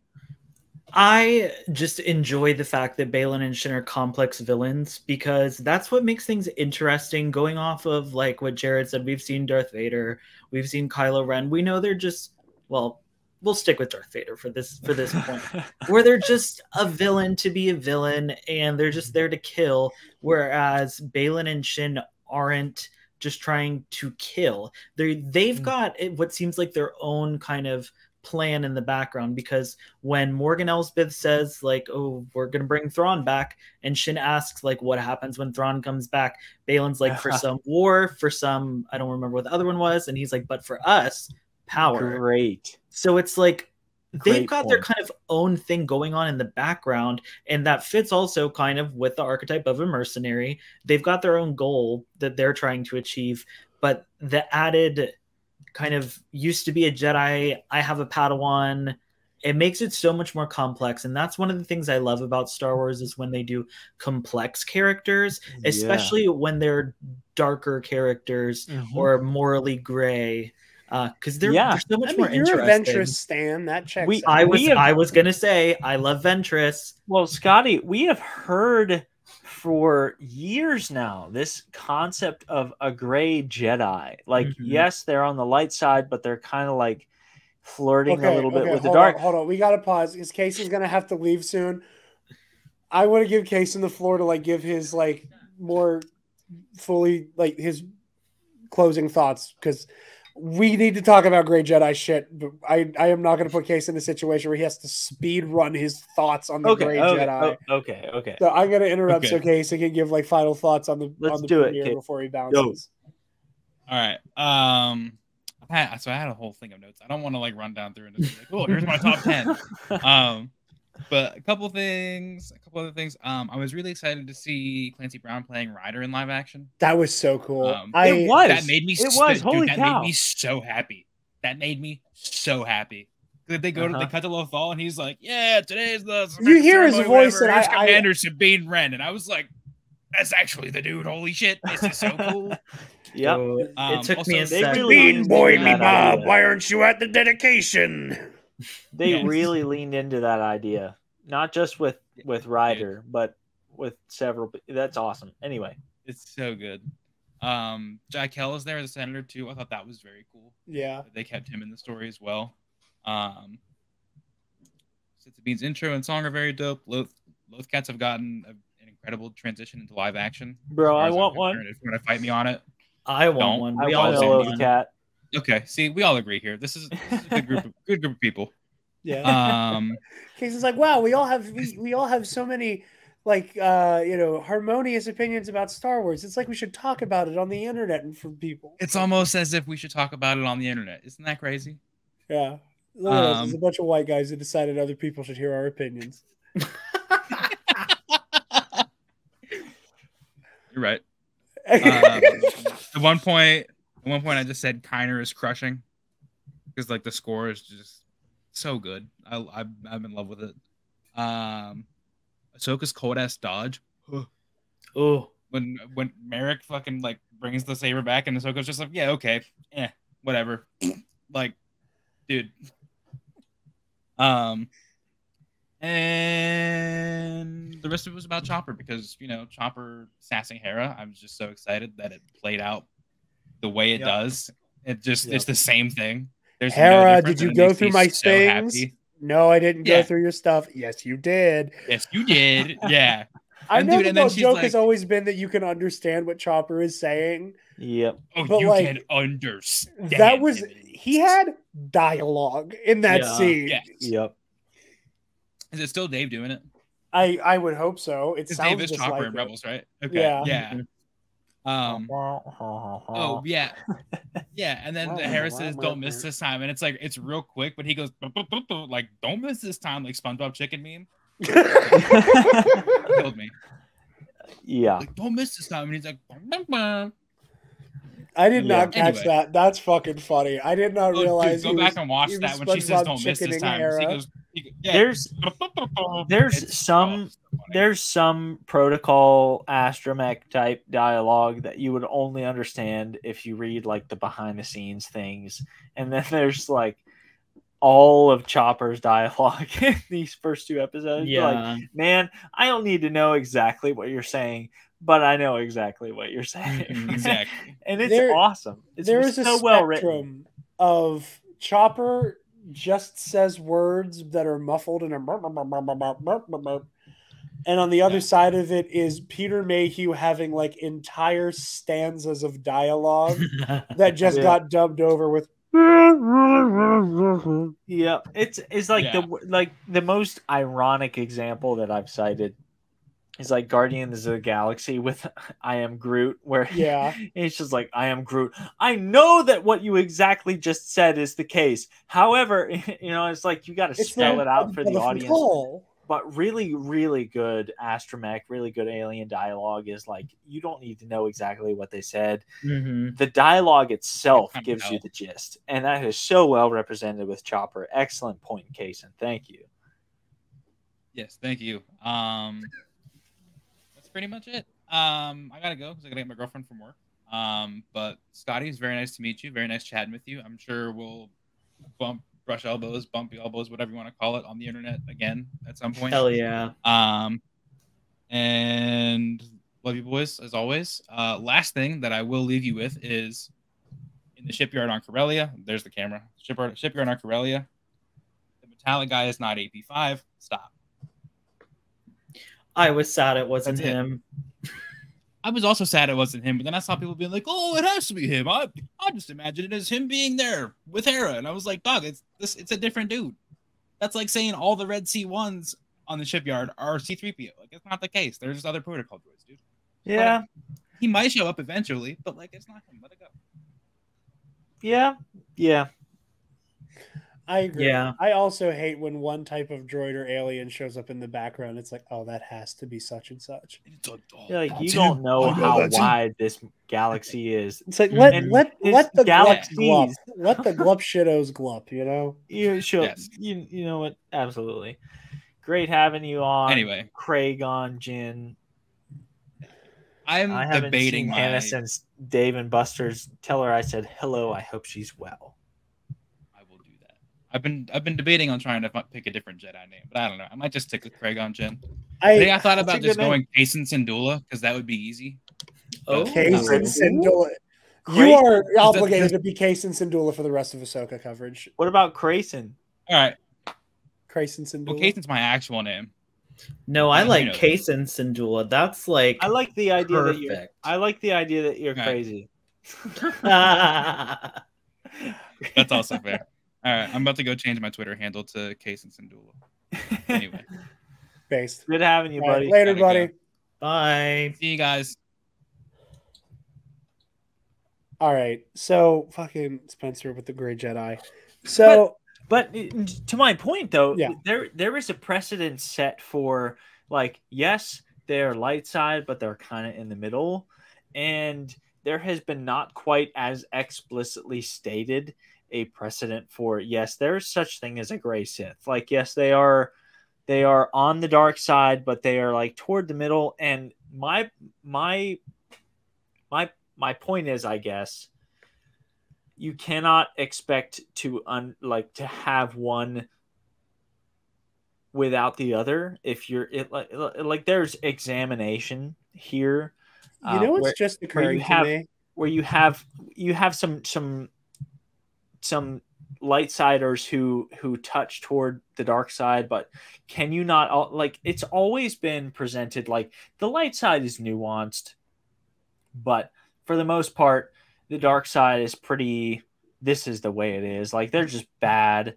Mm-hmm. I'm not opposed to the idea that we have some dark side force users that have some nuance to them as well. Like you were saying, like the idea of the mercenary, like the dark side mercenary, is not new to storytelling. And yet, like, the idea that you have someone within Star Wars who is a dark side force user, like someone that like we've always been presented with dark side equals tapping into rage, tapping into hatred, tapping into all these weird powers that come along with that. Can we not apply those same principles that we apply to the Gray Jedi and say, like, okay, somebody from the dark side is not necessarily out to conquer the universe, but they're just like, I'm going to fit into this little corner of the world that I feel I belong to and that I can excel in, and make that a possibility. I want to hear from both of you. Jared has been twitching. He's clearly got something to say, but I want to hear from both of you. So what I think is funny is that despite the fact that we have known each other ostensibly for our entire lives, ostensibly, that it is just now occurring to me that you and I have never talked about Gray Jedi, because I hate the concept. There was a point in time where I was very much into it. But over the years, I've come to understand George Lucas's interpretation and explanation of the Force differently than I used to. And for me, I love the idea that Shin and Balin are convinced that they are what we would refer to as Gray Jedi, because I think it's a golden opportunity to explain and perfectly display why the Gray Jedi as a concept is incompatible with Star Wars as written by George Lucas and or Dave Filoni. Because the point of the dark side within the narrative is that it will consume you, that there is no way to dip your toe into it and like use it casually.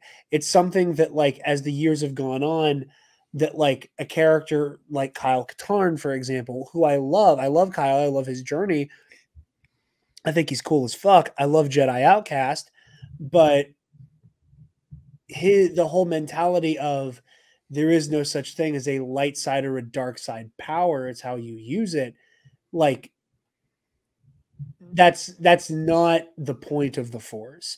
Like, and I think it's where like the Force is a very specific, for lack of a better term, magic system in media that like you can't just dip into these different schools willy-nilly. Like, there's a reason why it requires you to tap into feelings of anger and hatred to summon Force lightning. You know, there's a reason why that Darksiders can't heal. And that those powers are inaccessible to somebody who's rooted in the dark side. There's a reason why the dark side is combatively more viable 9 out of 10 times. And it's because of those emotions that like a Jedi has to regulate a lot, more intensely. And conversely, it makes the path of the light side, be you a capital J Jedi or not, I think more fascinating and more rewarding character wise. That you have moments where Luke, verges on the dark side of killing his father and then like walks it back. And he has that moment of like, I'm tapping into this. I need to reject it. And Right. that like that the idea of rejecting the dark side is so important, that to have it be, well, if you're just, sometimes you can lean into it and there are no consequences. And no, I think you're right. Like there is an extent to which the original creative minds thought of this as a pretty binary idea, and there's a part of it that resonates with us in the real world, that there's there are ideas. Oh, what was I going to say? There's like, I had it so clear, and then you kept talking. No, I'm just picking fun. But like, there are elements to which we all have to say that if like if this is true, I'm going to be perfectly honest. I'm stalling right now because I had it so well articulated in my mind. It's okay. We can swing back around to it. I mean, for me, the reason why I like the idea of Balin and Shin being some facsimile of Grey Jedi in the show is that, like, to me, the thing that I can glean from them philosophically so far is that there is some amount of like, I'm not going to get involved and like directly aid the Empire. The Empire is paying my bills right now, or the Remnant is paying my bills. And that like in that void of power and in that mentality, they are staying in the middle because it is beneficial to them. And that mentality applies to how they touch the Force, and showing how like that philosophy will cave in on itself. What were you saying? Thank you. I remembered. And the idea of the mercenary is certainly not new. However, this idea, I think that on a fundamental level, we understand this on like a level as rational thinking human beings. On a spiritual level, there is global and time less evidence that this idea that the right path is almost always the more difficult one. Yes. In fact, some would argue that the right path is always the more difficult one. That this idea resonates with us in storytelling because it resonates with us as human beings, as people who participate in civilization. This story trope is so common because it is so one explanation or another, it is so deeply ingrained within us that like the easy path, and Yoda says this, I mean, he says so easily does the dark side flow, like it comes really easily and you gain quick power from it, but it costs you something. Like it truly and fundamentally drains from your ability, from who you are inherently. This idea that the Jedi choose what is best, that easily does it flow, and those that resist it. I think this is a Clone Wars line, but like, yes, the dark side is better, but then in that case, those that resist it are more powerful than the dark side. Like you may have more power to manifest, like you might shoot lightning out of you, but the fact that I have the self-control to choose otherwise means that on a fundamental level I am more powerful than you could or would ever be as a dark sider. I really think that resonates with everybody. You know, so often I don't need to cite examples because everyone who's listening, everyone in the stream is like, bro, I know what you mean. You know, like there are things that are so much easier to not do that are the right thing to do. There are so many things that are so easy to do that are the not right thing to do.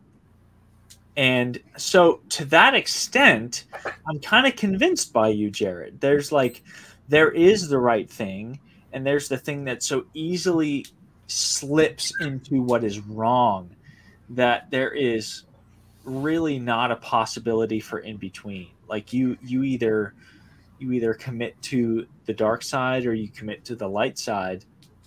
And this idea of gray Jedi that you've described is kind of like an elusive idea that cannot really be according to the definitions of the Force that's put forth by Lucas and Filoni.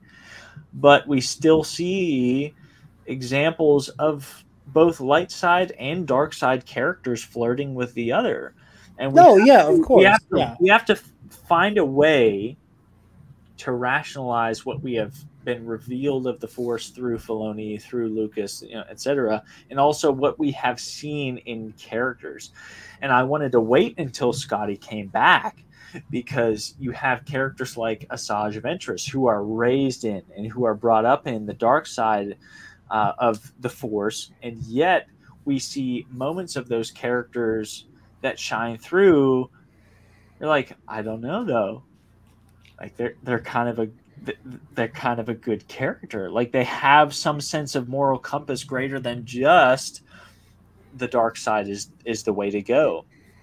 And I remember listening to, as we talked about last night at dinner, Jared, I remember listening to the J.K. Rowling podcast about the two most controversial characters that exist in her entire world of Harry Potter are Dumbledore and Snape.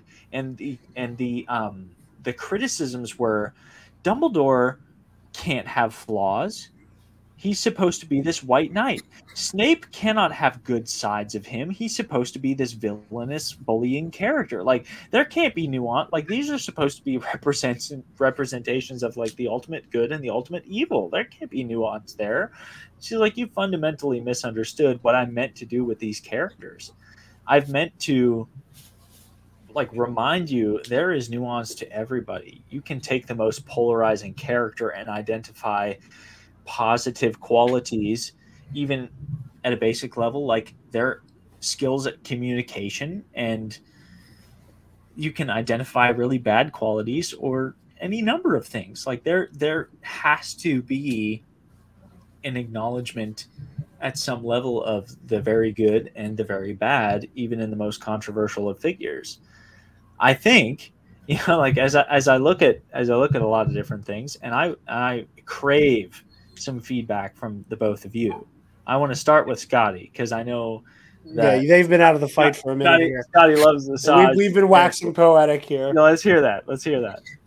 Here's my thing when it comes to Force users in general, and even just in everyday life. Everybody has flaws, right? And it's whether or not we choose to give into those flaws or not, because you can be selfish, and sometimes it's good to be selfish, but if you really give into that selfishness, that's where it goes wrong. When you give into those qualities that are more negative based qualities, and in this situation more dark side qualities, that's when you get consumed in that, because like you kind of mentioned before, it's easier to not work to be a better person. But when you actively work on your good qualities, because they're not as easy sometimes, that's what makes you a better person. I mean, it's so much that goes into it. And I think that's why characters like Ventress or Balin in this situation, I wouldn't necessarily say they're evil characters, because they've just given in sometimes to more of their negative qualities that are easier to tap into. Whereas, like the quote from the Clone Wars that you mentioned, while the dark side is more powerful and easy to gain that power up front, the longer battle of trying to just be good and be a good person, that's what's going to take longer, but that's the better path. You know what I mean? Yeah. Absolutely. It shows the legacy of these dark side characters with a lot of nuance that we see from earlier on, but that is so well portrayed in Baylan. You know, like Rey putting on such a stellar performance. Like, I think you're a bad guy, but I'm not going to bet all my chips on it, right? Yeah. like there's some nuance to it. Jared? I don't remember if he tweeted it or not, or if it was just in the Discord server we're both in. Charlie Ashby from Imperial Senate podcast was like, I think it was him talking about Baylan Skoll, and like it was just the phrasing of what he said was so perfect for talking about Baylan, because he basically said something to the effect of something makes for a great villain, comma, or at the very least an antagonistic force, and that stream of consciousness, I think, is what best puts Baylan in a box. Is awesome. We don't know is if he's the makings of a good villain, right, comma, or at the very least an antagonistic force. I thought that was a good bow to put on Baylan there. Pardon my hiccups. Yeah, I think a lot of great ideas. Yeah, a lot of great ideas floating I think around. we've chopped it up a good bit. Scotty, I know you have to be on Bombadcast soon, and I want to give you at least a little time to reset here. Before we send you into the trenches of a far less entertaining conversation, far less civilized. So, Scotty, I'm going to give you the floor, my friend, to kind of give your final thoughts on these first two episodes. And yeah. Well, Marek, my Inquisitor, is my boyfriend. God, we haven't talked about that fight. And we're going to talk about that. You do your thing, and we're going to talk about that fight, because holy shit. He is hot. He is now my boyfriend. I have claimed him. Like, he says nothing, but like he has like a sassiness to him. Oh, I love him. He's my standout. Too. Like he's got like a paladin vibe from the old, like the Middle Ages. Ooh, so timeless. Like the armor, the weaponry is inquisitorious in nature, and even reminiscent of like some what is that, Eighth Brother vibes. Yeah, and yet it's like it's got like the like slanty down part of the helmet that looks like Eighth Brothers. And I think that's why a lot of people thought it was him at first. But it's very. It makes you question, like, is this a disciple of Baylan's that has fallen away from the Inquisitorius because of the aesthetic, because of the weaponry? But still, it's like, wow. Yeah. I will say we do know from Marek, based off of like StarWars.com databank entries, he is an ex-Inquisitor who then went on to become a mercenary. So it doesn't seem like he and Baylan are like he and Baylan and Shin are like all in the same little like funky little thing. Yeah. But like he's also like a dark side force user who's also a sellsword. And I love it. I love it. I didn't think I'd be that drawn to him, because I'm like, oh, he's an Inquisitor. Like, we've done the Inquisitors, like, whatever. But I was like, he's very mysterious and leaves you wanting more. He's just so fucking cool. And again, like, another thing I loved about him with Marek, that again is just in that realm, in that vein of, like the lightsaber combat stuff. My headcanon has been, my headcanon in theory, Scotty, I think we talked about this during the Red Blade review, is that the Inquisitorius are all trained, because obviously they're Jedi, but I think there's like a second like phase of training that they go through, and which we see in part in Rise of the Red Blade, that they either are basically forced into taking up Form 2 or Form 5, and then like their previous martial arts practices kind of linger in the background from there. And seeing the way that Marek fought, I thought was so fun, because it was this very because it was very Form 5. It was like he like there was a lot of that, like, very, again, like power and strength based counteroffensive, but like the motherfucker could move too. Yeah. Like he kept doing that kind of like flip around on the ground thing. And I was like, and it was by chance, did you? It was really cool. I loved him. He like you said, Scotty. I glommed onto him because again, just like I said before, like I love the fucking Inquisitors. Oh look, here's an Inquisitor. He's going to be my favorite character too. I didn't think he was going to be that interesting, but I want more. Yeah. I mean, again, like kind of with like the Phantom Menace parallels, Dave Filoni also in this two-parter said, "Hey, here's a guy with a double-bladed lightsaber who isn't gonna say shit. Look how fucking cool he is." The only thing we got was a grunt. That's the only thing we've heard him do. When he was fighting Ahsoka, he was just like, ugh. But like, that's it. It's crazy. Yeah. And the fight choreography is also incredible, by the way. Like that just needs to be brought up. Like that, like the stuff with like Ahsoka handling Marok and the assassin droid simultaneously. That little like head tilt during it was very much invoking like classic Ahsoka type beat, like you kind of alluded to earlier, Scotty. That just remarkable. This is top shelf lightsaber shit. Great stuff.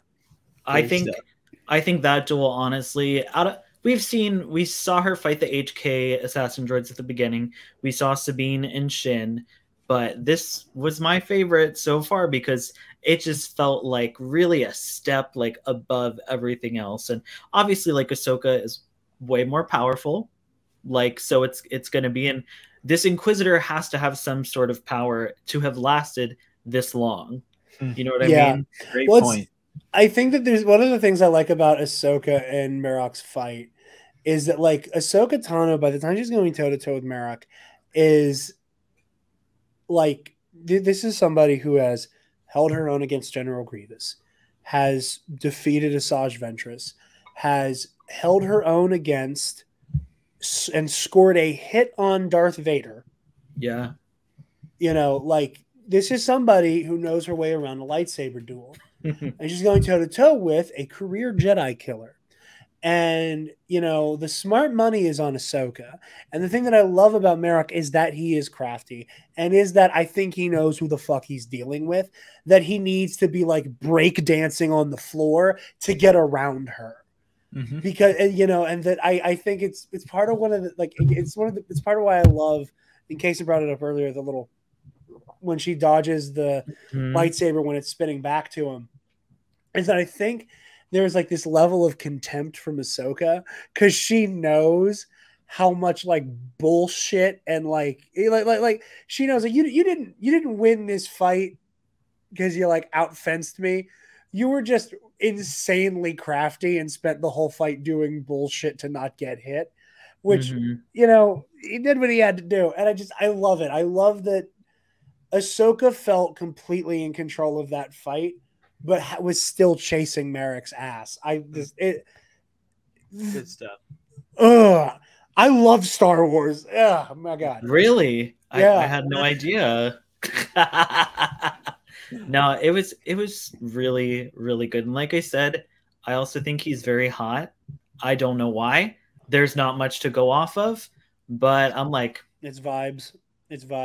Like I would like a little bit of that. And somebody else who surprised me in the episode that I kind of stand now is Morgan Elsbeth. Like I like her a lot now, and I didn't really feel anything towards her in The Mandalorian, but I don't know. This time around, I'm really into Morgan Elsbeth.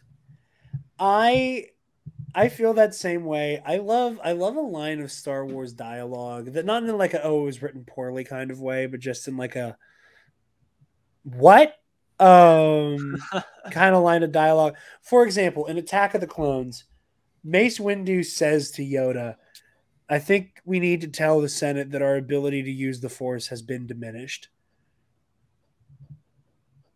That movie has been out for 20 fucking years, and I don't know what he's talking about. And I had an identical reaction to when Morgan practically mid-sentence stops and goes, Grand Admiral Thrawn is contacting me through time and space. I was like, what the fuck did you just say? What the fuck? What did you, what? And apparently, like, when you listen closely, like, you can hear a voice calling her name, and it doesn't quite sound like Thrawn, it is not Thrawn. That's some Night Sister shit speaking to her. Yeah, so maybe there's some weird shit going on there, like, Force-wise, that will be explained. I don't know. But, like, that line of dialogue, like it sent me back to, we need to tell the Senate that our ability to use the Force has been diminished. Where it's like, you just said so many words, and I don't know what a single one of them meant in the context. But I stand her now. Oh, I'm into it. I'm into what she is giving. Oh, it's just so good. How bananas in it is it that we got to see the green Icor flame in live action? You ever think of that? I've been thinking about that. And I am ready to see her wield it. Yeah, I want to see some do the magic do the magic hand thing. But the scary one. Yes, scary magic hands. Yeah, I'm into it. And the Eye of Sion, that cool hollow projection thing that was on that ship. I don't know who made that ship, but it is nothing we have seen before. And it looks cool as hell. I will say, by the way, it just needs to be brought up. Dave Filoni has not made it a secret that he's a Tolkien guy. Hopefully this brings Spencer back to us talking about Tolkien. I love the fact that Dave was like, and you know what the name of our evil thing is going to be? The Eye of Sauron with a couple different vowels. That's what it is. It is the Eye of Sauron because Dave Filoni, like George Lucas, is a plagiarist, but is damn good at it. Well, supposedly Arcana is like I don't remember if it's D&D or Magic the Gathering or something, but it means like it's a D&D, like doing like an Arcana check to like kind of sense the magical nature of an item. Spencer, did you hear us talking about Tolkien? No. Talking about how the big bad guy capital ship is called the Eye of Sion, and that Dave loves Tolkien, and that was so hilariously not subtle, and I love it. See, okay. When I saw Eye of Sion, my first reaction was, is this a reference to Darth Sion? So that's another one. People who watch with subtitles have confirmed that it's spelled differently. So thankfully, but hey, you never know because they are making other KOTOR connections. Subtitles I saw on Disney Plus were the same. Oh, it was okay. The spelling was so my if I'd seen we paid for the official video. Some other people might be getting a different way with some different closed captions. Maybe I saw people saying it was spelled differently, so maybe they just didn't know that Darth Sion was spelled Sion. You know, I love as much as the next Uber nerd some like cross-platform references, but my gut reaction was, is this a reference to like some of the OG Sith from like the old Sith Empire era? So either way, it's a neat little nod. If it's a nod to Lord of the Rings, awesome. If it's a nod to the Old Republic, awesome. I'm here for it either way. Sorry, I had to respond to something on the Patreon. Ray, I was responding to your comment in real time when you watched this. Anyway. So yeah. I think this is a great episode. Scotty, plugs. Where can people find you and what you do, bud? You can find me on YouTube, Twitter, Threads, Blue Sky, TikTok, Instagram at Scotty Holiday SW, and every other week on the Wayseekers podcast at Wayseekers Pod. Hell yes. Go check that out. It's a wonderful show with some wonderful folks. My favorite, of course, being Scotty. But that's just because I was able to shirt pill them. Real quick, I am just gonna throw to it. I answered Ray on Patreon and said your question was kind of answered throughout the episode. But with any type of specificity, What do we hope to see with regards to like character arcs throughout the rest of the season? I feel like we kind of got at that a lot with like a lot of the Master and Apprentice, episode of Knights of the Nerd kind of Republic we did was our Red Blade review. So Ray, if you do not feel as though your question was sufficiently answered in this episode, they are, I think, you let me know on Patreon and it will get asked proper next week on the show. With that, I'm going to throw to Scotty again. Go check out everything they do over on this is the Wayseeker. Check out their streams. Lovely person, and I love working with them. Wrapping up here, my goal is in the next couple weeks to have the next episode of the Versus series out. So that's going to be Porter Angle and Count Dooku. And then we're going to get caught up from there. And ideally, come September, we'll be all the way caught up. So those of you who have been waiting, thank you for your patience. Haven't had the time and the ability to kind of sit down and get to work on that kind of stuff. But now that my work schedule is kind of slowly starting to calm down here, and work its way into actually having some routine, I'm going to get to work on that. And you have my word on that. A little bit of sizzle. Spencer and I are working on a new project that I am very excited to get to business on. It is going to be released to the public. However, my goal is to work on and complete the first 3 episodes and then post them to the Patreon first, ahead of time. And that'll be the early access is going to be for the $10 patrons. So I will make it known when we start putting them on there. And if you want to bump up your Patreon subscription to the $10 tier, highly recommend it. You also get shout outs at the end of each episode. Speaking of those shout outs, I'm going to get to that now. You can find Twitter and Instagram, Dark Jedi 2552. And you can find the Nerd Academy podcast on Facebook, Twitter, Instagram, YouTube, Threads, and on our website, thenerdacademypodcast.com, where if you're feeling generous, you can donate to our Patreon. Hey, give me $1. Speaking of those patrons, thank you to Keandre Lloyd. Colin Provolone. Sir. So good.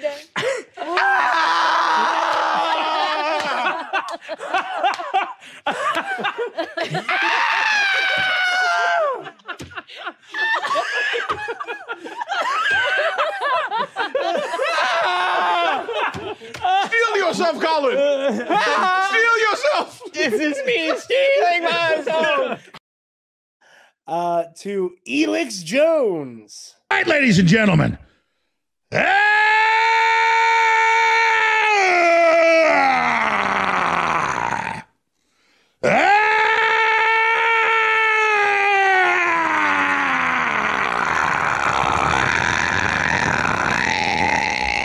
From the front lines of the information war, it's Alex Jones.